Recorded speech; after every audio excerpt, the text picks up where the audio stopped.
بسم اللہ الرحمن الرحیم۔ السلام علیکم۔ حج کی ادائیگی ایک مقدس ترین فریضہ ہے۔ فریضہ حج ادا کرنے کے بعد اللہ تعالیٰ مسلمانوں کو اس طرح گناہوں سے پاک اور صاف کر دیتا ہے جیسے ایک بچہ پیدا ہوتا ہے تو گناہوں سے پاک اور صاف ہوتا ہے۔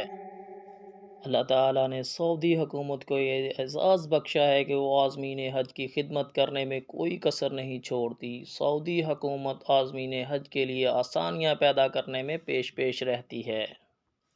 ناظرین اکرام، ریاض NNI سعودی عرب کی وزارت حج اور عمرہ نے انکشاف کیا ہے کہ عمرہ زائرین کی سہولت اور رہنمائی کے لیے تیار کی جانے والی ایپ ایتمرنا سے اب تک 20 ملین افراد مستفید ہو چکے ہیں۔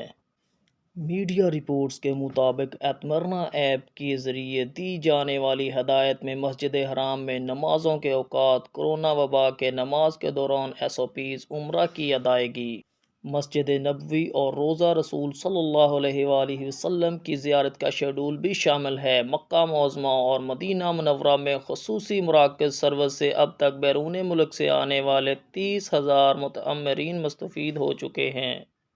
سعودی عرب کی وزارت حج نے حرم کی حدود سے حرم مکی تک نمازیوں اور متعمرین کو ٹرانسپورٹ کی سہولت فراہم کرنے کے لیے 4 مقامات مختص کیے ہیں۔ اب تک اس سروس کے تحت 1,20,000 گاڑیاں چلائی جا چکی ہیں، جس کے لیے 25,000 بسوں کا استعمال کیا گیا ہے۔ سعودی عرب کے وزارت حج نے محفوظ عمرہ ماڈل اپنانے کے لیے جدید تکنیکی آلات اور ڈیجیٹل اقدامات کیے ہیں تاکہ اللہ کے مہمانوں کو وبا کے دنوں میں ہر قسم کا تحفظ ہو اور ضروری سہولیات فراہم کی جائیں۔